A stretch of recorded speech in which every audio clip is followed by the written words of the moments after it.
Hello. Thanks so much for coming.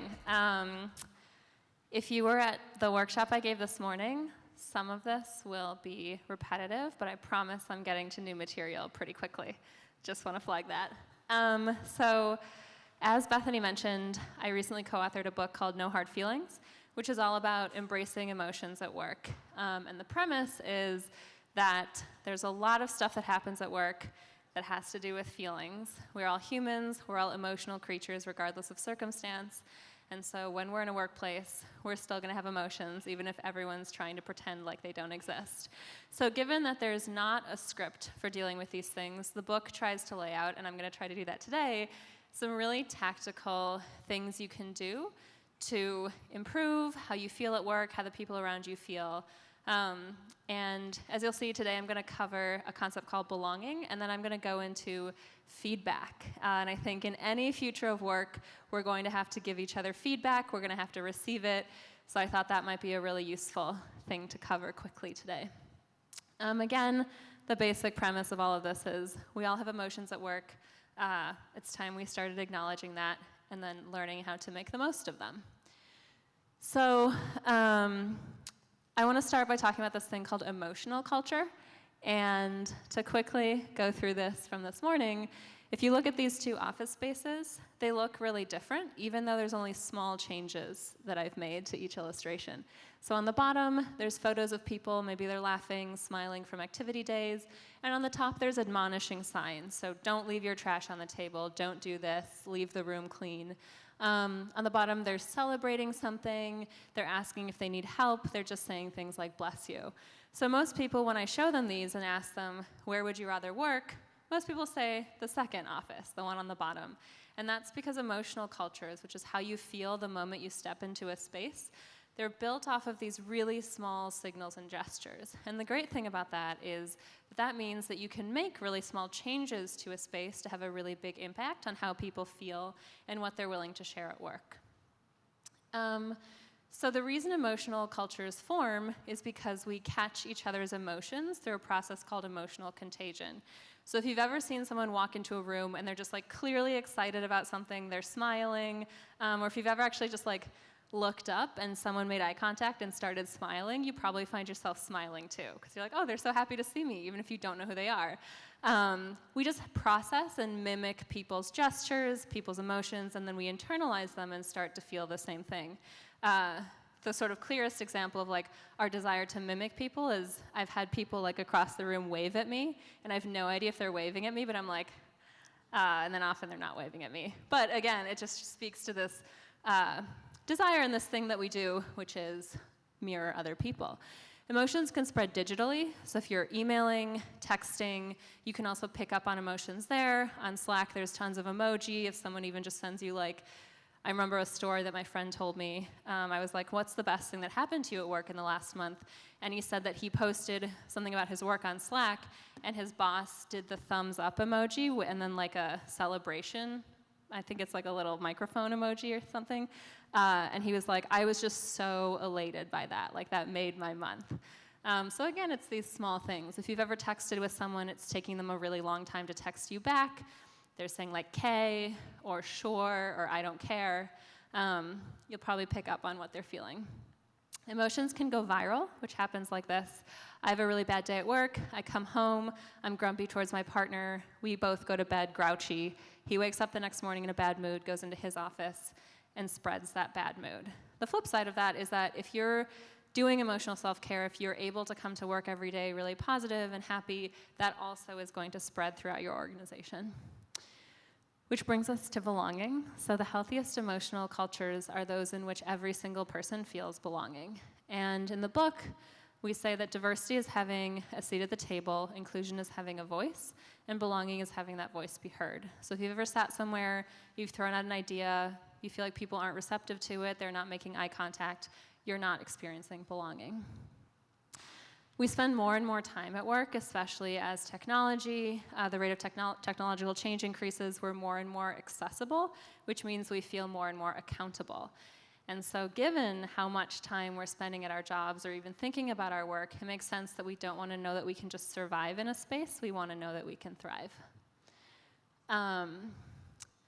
At LinkedIn, I want to go through this really quickly. Their CHRO a few years ago decided to slide 4 statements into their annual employee engagement survey. And those were, I feel comfortable being myself, I go out of my way to help others, something bad happens, I feel safe, and someone cares about me personally.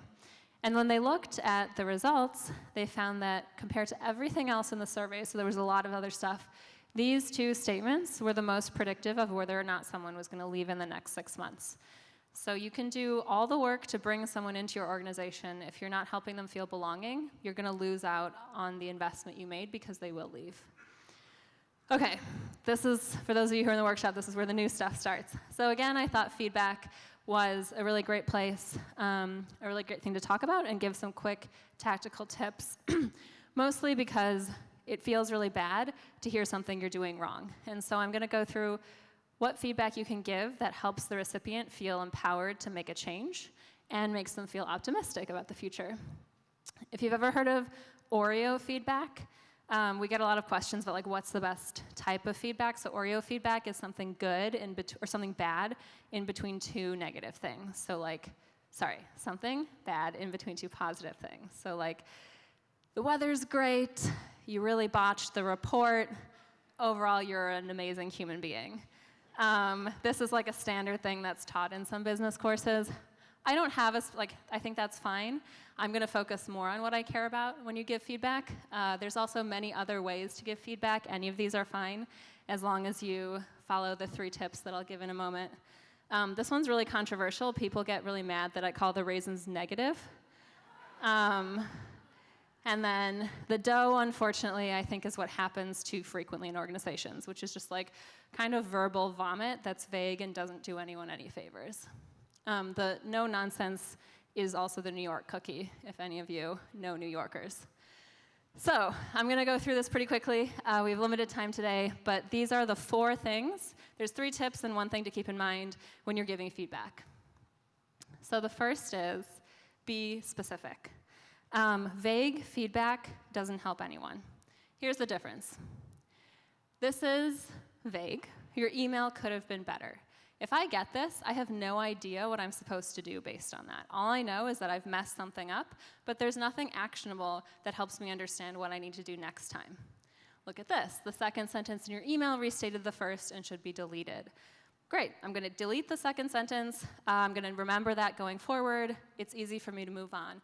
The thing with the first type, which is really vague, is that it's much more likely to cause someone to go into an anxiety spiral.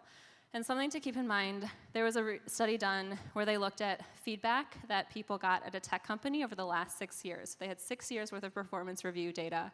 And they found that women and people of underrepresented groups were much more likely to receive vague feedback. So, you could be warmer. You could be better in person in front of clients. Your presentation skills could use a little working. None of that is useful. And I think often what happens is that people are afraid to give direct feedback, but you're actually doing the person a disservice by not being really specific about what they need to improve, and actually you're going to make them feel worse when you're not specific. So, there's a lot of vague feedback in our culture. One of them is naughty and nice. The second is to make observations, not generalizations. So a big thing when you're giving feedback is that you want to move someone out of this knee-jerk, like, no, I'm defensive, I don't like to hear what I'm doing wrong, stage, into, okay, this is something that I can keep in mind and I can act on. So again, the observation is you interrupted me. That made me feel not so great. The generalization is you're just a rude person. So if I tell someone you're rude, they're going to come up with 1,000,000 times in their life that they weren't rude. If I tell them that you interrupted me and that made me feel unheard, again, that's a specific thing. It's 1 point. We're not going to get into this, like, I'm not a rude person, you just don't know me that well. So again, as specific as you can be as possible. The third is to frame it as bridging the gap. So lots of research shows that if you frame feedback as, this is something you could do better, and I totally believe in your ability to get there. So here's where you are, here's where I want you to be, and I'm going to help you, I'm going to mentor you to kind of develop and be your best self. That's really motivational, much more motivational than just like nitpicking something someone's doing. And then the last thing is remember that how you say it matters. So this just speaks to the importance of understanding people's preferences. It's really easy to bulldoze over their feelings if you don't know what they like and what they don't like. So I'll give a specific example. I have a friend who's an extreme extrovert, and I asked him recently, how would you like to be praised at work? And he was like, put a statue in front of the building. Like, I just want like an email sent out to the whole company. When I do something well, I want as many people to know it as possible. Compare that to my friend who's an introvert, and her manager recently called her up in front of the entire team and started listing all the things that she was doing well, and my friend went beet red and just wanted to die. And in that case, her manager thought she was doing something really sweet, and yet she was making my friend extremely uncomfortable. So just really asking people, how do you like to receive praise? How do you like to receive critical feedback? And then if you're the person receiving the praise or the feedback, feeling free to share how you'd like to receive that. So example there, I like to get in-the-moment feedback. If I'm doing something wrong, if I have spinach in my teeth, I really want to know right away so I can immediately correct. So when I first started dating my partner, I was like, I really like to get in-the-moment feedback. And he gave me a lot of in-the-moment feedback.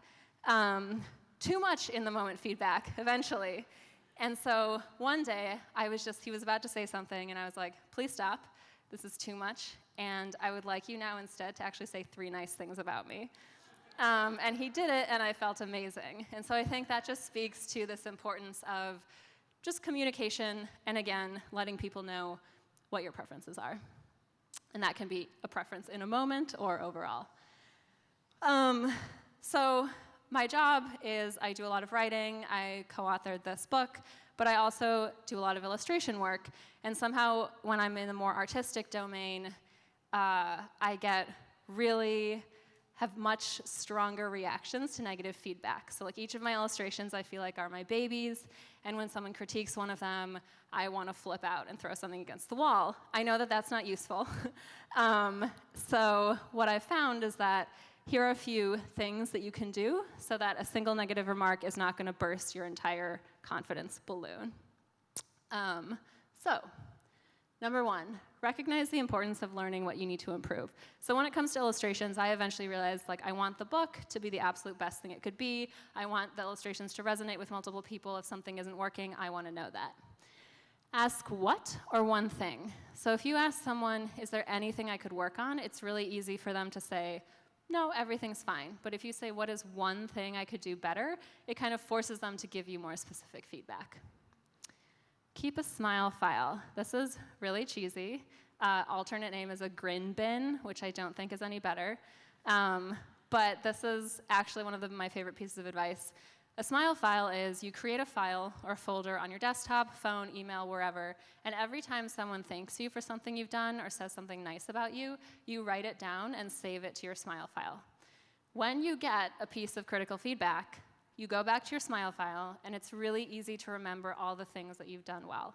And what this allows you to do is, again, see this piece of criticism as one data point in who you are, and reminds you that there's so many other great things, and again, makes it easier for you to realize that you should just take action, fix this one thing, but you're not a horrible person who can never get anything right.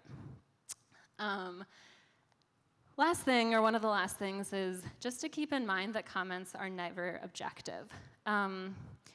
If you get feedback from someone who doesn't know you well, and that seems really different than anything you've ever heard before, you don't necessarily need to change anything. One of the questions that I receive frequently and often from women is around, I heard feedback, and it was like second or third hand, so someone told me they heard someone else saying this about me, and they say that I need to be more measured, or they say that I need to be just kinder, or that I'm not like a warm enough person. What do I do with that? And that's incredibly difficult. So I think my advice there is to say, what if this matches other things you've heard before? So sometimes it could be that like you're rushing through things and you're not taking the moment to form a personal connection with someone. But if you've never received this feedback before, if you think the person telling it to you might be biased, it's totally fine to just discard that piece of feedback. And in that case, I would also say go back to this one thing. So it could be, what one thing could I improve in this presentation or in this interaction? And that might help you get more specific feedback. The last thing is to take notes and come back to them. So this is, my mother loves to give me feedback, and she loves to give me feedback on what I post on social media. I don't know why, but she's just like constantly checking my Twitter and my Instagram, and she'll call me like 5 minutes after I've posted something, and she'll be like, I don't think this makes you look very professional, Elizabeth.